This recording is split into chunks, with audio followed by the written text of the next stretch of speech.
કેમ છો વિદ્યાર્થી મિત્રો? હું છું પ્રતીક સગર અને આજે આપણે ભણવાના છે F5 બીકોમ સેમિસ્ટર 1 યુનિટ 2. નામ છે એક ચલીય અભ્યાસ 1 અને આજે આપણે ભણી રહ્યા છીએ પાઠ 6. આગળ આપણે 5 પાઠ ભણી ચૂક્યા છે.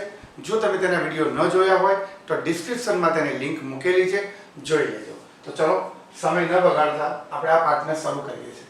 આજે આપણે ભણવાના છે ભારિત મધ્યક. બરાબર? ભારિત મધ્યકનું સૂત્ર શું છે? ભારિત મધ્યક બરાબર સિગ્મા xw છેદમાં સિગ્મા w. એકદમ ઈઝીમાં ઈઝી સૂત્ર. જ્યાં x બરાબર શું છે? ચલની કિંમત. આ x જે એકલો હોય તો એ ચલની કિંમત કહેવાય. w એ શું છે? તો કે ચલની કિંમતને અનુરૂપ ભાર કે આ કિંમતને અનુરૂપ જે ભાર આપ્યો હોય તે. સિગ્મા xw તો અવલોકન અને તેના ભારના ગુણાકારનો સરવાળો છે. અને સિગ્મા w જે આ સૂત્રમાં મૂક્યું છે એને આપણે કહીશું કુલ ભાર. તો ચલો આનો ઉપયોગ આપણે સૂત્રમાં કેવી રીતે કરવાનો છે તે જોઈએ. ઉદાહરણ નંબર 17 આપણે કરી રહ્યા છે. ઉદાહરણ નંબર 17 માં કીધું છે નીચે આપેલી માહિતી પરથી, જો અહીંયા સ્પષ્ટ કીધું છે ભારિત મધ્યકનો ઉપયોગ કરીને જીવન ધોરણનો આંક શોધો. જીવન ધોરણનો આંક. આપણે જીવવા માટે જે જરૂરી વસ્તુઓ છે તેની અહીંયા લિસ્ટ આપેલી છે. પહેલું કીધું છે ખોરાક, ભાડું, કપડાં, બળતણ અને અન્ય. અહીંયા આપણને આંક આપેલો છે અને આ ભાર આપેલો છે. અહીંયા સ્પષ્ટપણે ભારિત મધ્યક કીધો છે એટલે આપણે ભારિત મધ્યકથી દાખલો ગણવો પડે. તો સેમ આ જ કોષ્ટક નીચે ઉતારી દીધું છે. એક વધારાનું ખાની બનાવ્યું છે જે x અને w નો ગુણાકાર કરે એટલા માટે. તો x એટલે આંક અને આપણે ચલ કહીશું અને w એટલે ભાર કહીશું. બરાબર છે? તો અહીંયા લખીશું આપણે કુલ. કુલ. ચલો સૌથી પહેલા તો x અને w મેળવવા માટે આપણે ગુણાકાર કરીએ. તો ગુણાકાર 15 ચોક 60 એટલે 6000. ત્યારબાદ 180 ગુણ્યા 15 2700. ત્યારબાદ છે 22 દુ 44 00 9 પંચા 45 અને 12 દુ 24. બરાબર? ચાલો આપણે આનું ટોટલ મારી દઈએ. પહેલા તો 12 નું ટોટલ મારીએ. તો 40 વત્તા 15 વત્તા 20 વત્તા 5 વત્તા 20 100 થાય છે. તો આપણે અહીંયા લખીશું સિગ્મા w બરાબર 100. ઓકે? ચલો સિગ્મા xw નું આપણે ટોટલ મારીએ. 6000 2700 4400 450 2400 15950 15950. ઓકે? ચલો આપણે સૂત્ર મૂકીએ છીએ. ભારિત મધ્યક. ભારિત મધ્યક બરાબર સિગ્મા xw છેદમાં સિગ્મા w. સિગ્મા xw આપણને કેટલો મળ્યો છે? 15950. 15950 15950 અને સિગ્મા w આપણને મળ્યો છે 100. એટલે આપણે નીચે લખીશું 100. એટલે આપણને જીવન ધોરણનો આંક શું કહીશું આપણે આને? ખરેખર જીવન ધોરણનો આંક, જેને આપણે ભારિત મધ્યક પણ કહી શકીએ. તો શું જવાબ આવશે? તો કે 100 વડે ભાગીએ તો પાછળથી 2 પોઈન્ટ કપાય એટલે 15950 અને આપણે કેલ્ક્યુલેટરમાં કરીશું તો 0.5 આવશે. આ આપણો જવાબ આવી ગયો છે. બરાબર છે? અહીં આપણો આ ઉદાહરણ નંબર 17 આપણે પૂર્ણ કર્યું છે. હવે આપણે કરીએ છીએ સ્વાધ્યાય 4 નો 9મો દાખલો આપણે અહીંયા ગણવાનો છે. અહીં આપણને કહ્યું છે 5 વસ્તુઓના ભાવના સૂચકાંક અને તેમના ભાર. એટલે સૂચક આંક આપેલો છે અને ભાર આપેલો છે. એના પરથી આપણે ભારિત મધ્યક શોધવાનો છે. બરાબર? તો ચાલો અહીં આપણને જે વસ્તુ આપેલી છે A B C D E 5 વસ્તુ આપી છે જે આપણે લખી દીધી છે. સૂચક આંક કીધો છે 120, 150, 200, 180 અને 80 અને ભાર કીધો છે 20, 35, 15, 20 અને 10. આપણે આ કોષ્ટકને ઊભું કરી દીધું. હવે સૂચક આંકને કહીશું આપણે x અને ભારને કહીશું આપણે w અને x અને w નો આપણે ગુણાકાર કરીશું. એકદમ સહેલામાં સહેલું આ ગણતરીનો ભાગ છે ભારિત મધ્યક. બરાબર. 12 દુ 24 00 15 અને 35 એટલે કે 150 ગુણ્યા 35 5250 5250 15 દુ 30 એટલે 3000 18 દુ 36 એટલે 3600 અને 8 દાન અહીંયા 80 ગુણ્યા 10 કરીશું તો 800 થશે. ચાલો સૌથી પહેલા આપણે ભારનું ટોટલ કરીએ છીએ. 20 35 15 20 અને 10 તો 100 આવ્યો. તો લખીશું સિગ્મા w બરાબર 100 અને અહીંયા આપણે લખીશું કુલ. બરાબર. ચલો સિગ્મા xw ટોટલ કરીએ છીએ 2400 5250 3000 3600 800 150 50 એટલે કે 15050 આ થઈ ગયું. બરાબર છે. ચાલો હવે સૌથી પહેલા આપણે ભારિત મધ્યક શોધવાનો છે તો આપણે અહીં સૂત્ર લખીશું. ભારિત મધ્યક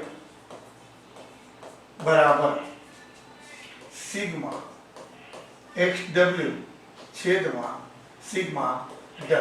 સિગ્મા xw આપણને કેટલો મળ્યો છે તો કે 15050. તો આપણે અહીંયા લખીશું 15050 અને સિગ્મા w આપણને કેટલો મળ્યો છે 100 મળ્યો છે. તો આપણે લખીશું અહીંયા 100. માટે ભારિત મધ્યક બરાબર પાછળથી આપણે 2 પોઈન્ટ કાપીશું એટલે 150.50 આવે. 150.50 આપણે 5 લખીશું કારણ કે કેલ્ક્યુલેટરમાં આપણે ગુણાકાર કરીશું ભાગાકાર કરીશું તો આપણો જવાબ 0.5 આવશે. બરાબર. અહીં આપણો આ 9મો દાખલો પણ આપણે પૂર્ણ કર્યો છે. ચાલો હવે આપણે ગણીએ છીએ સ્વાધ્યાય 4 નો 11મો દાખલો. 11મા દાખલામાં શું કીધું છે જોઈએ.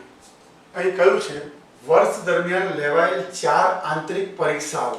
અહીંયા આપણને સ્પષ્ટ કીધું છે 4 આંતરિક પરીક્ષાઓ. પહેલી, બીજી, ત્રીજી અને ચોથી. 2 વિદ્યાર્થીઓએ કેટલા વિદ્યાર્થી છે અહીંયા 2 વિદ્યાર્થીઓએ મેળવેલા ગુણ નીચે મુજબ આપેલા છે.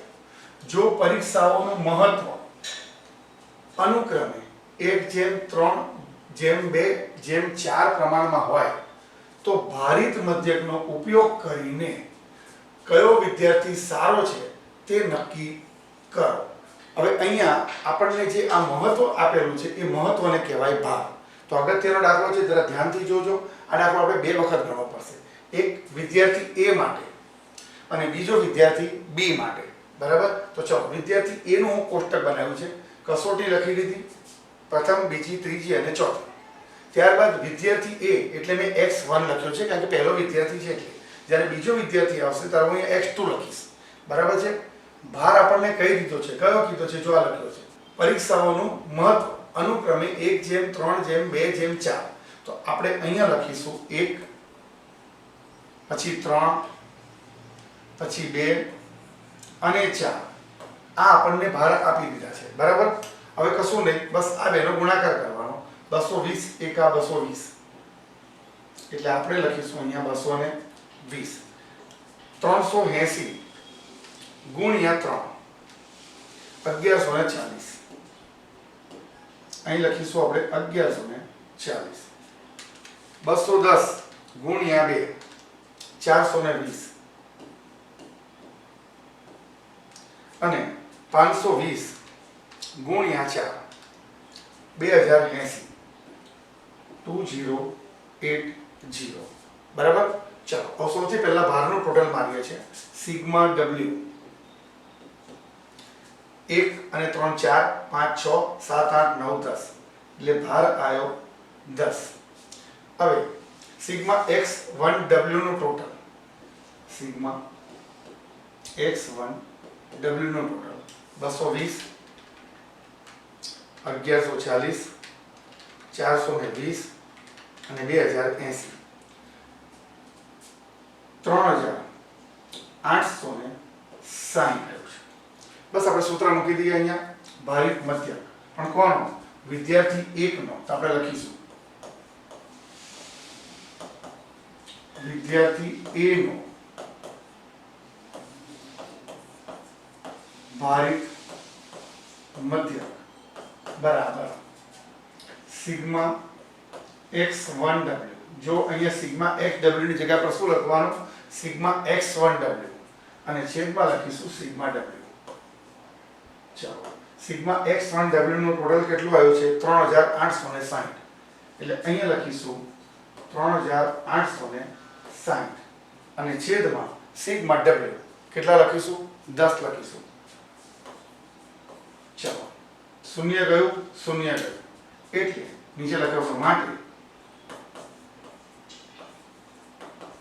વિદ્યાર્થી A નો ભારિત મધ્યક બરાબર 386. આ આપણને એક જવાબ મળ્યો છે. હજી આપણે વિદ્યાર્થી B નો જવાબ શોધવાનો છે. તો નેક્સ્ટ સ્લાઇડ ઉપર આપણે જઈએ છીએ. બરાબર છે. અહીંયા આપણે વિદ્યાર્થી B નું એક ખાનું આપણે ઓલરેડી બનાવી દીધું છે. આ રહ્યું વિદ્યાર્થી B માટે. હવે પહેલા આપણે લખવાનું પ્રથમ કસોટી, બીજી કસોટી, ત્રીજી અને ચોથી. જે x2 ના આંકડા છે તે લખવાના. હવે 212, 400, 225 અને 480. બરાબર છે. અને ભાર આપણને ઉપર આપેલો છે એ જ મુજબ પાછો લખી દેવાનો. 1 3 2 અને 4. અને આનું ટોટલ આપણને ખબર છે કે 1 ને 3 4 5 6 6 4 10. એટલે લખીશું સિગ્મા w બરાબર 10. આટલું કામ આપણે પહેલા કરી દીધું.